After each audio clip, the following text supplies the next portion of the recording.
Hi everyone, Gridlock Cosplay here. Well, after everything is assembled, I did a test for trying to walk around, and unfortunately it did not go very well at all. It seems that the more complex this gets, and the more pieces that I'm adding on, the stiffer everything is as it works together. What I mean is that just the way the joints are, it's very, very limiting, and it's just not working out. And I have a little bit of concern for my own safety because one of the stilts was even starting to roll. And I'm just not feeling safe in it. The more and more that I build, the more unsafe it seems. So it's with a heavy heart that I'm deciding that I am cutting this project. I'm going to stop it where it is because I don't want to kill myself while just wearing this costume. Because it's not even, I don't even have the arms on yet. I mean, that complexity alone is going to throw it off even more. And it's just not going to be operable at all.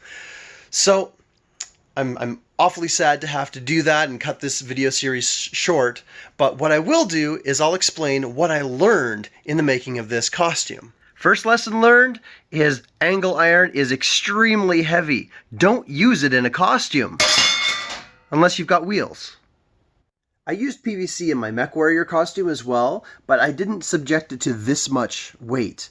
And I could hardly believe that even just with my foot being right on this point and having pretty much all of my weight go onto there, this whole thing supported me fairly well, considering. In my MechWarrior costume, I used straight pieces of PVC and the joints, and that's why it's fairly square looking there.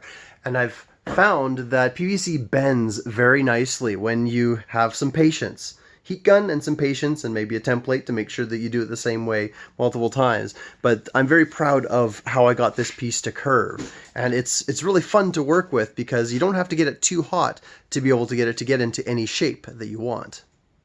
This is just another example of how PVC can easily be bent and shaped into the ways you need it to be.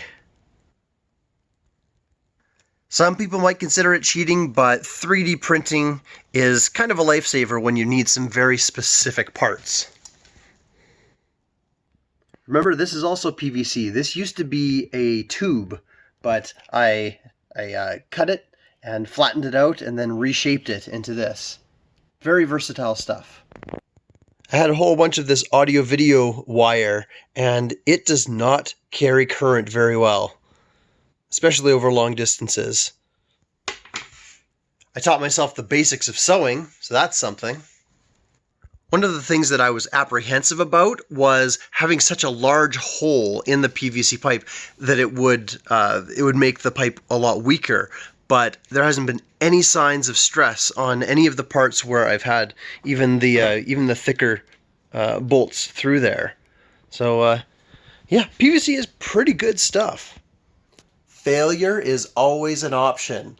I'm learning that I have to be not too stubborn so that I don't try to finish a project that will eventually cause some serious safety concerns. I've learned that you should not stay up till 3 in the morning working on a costume in a freezing garage because you get sick. Seriously, that was just really, really stupid.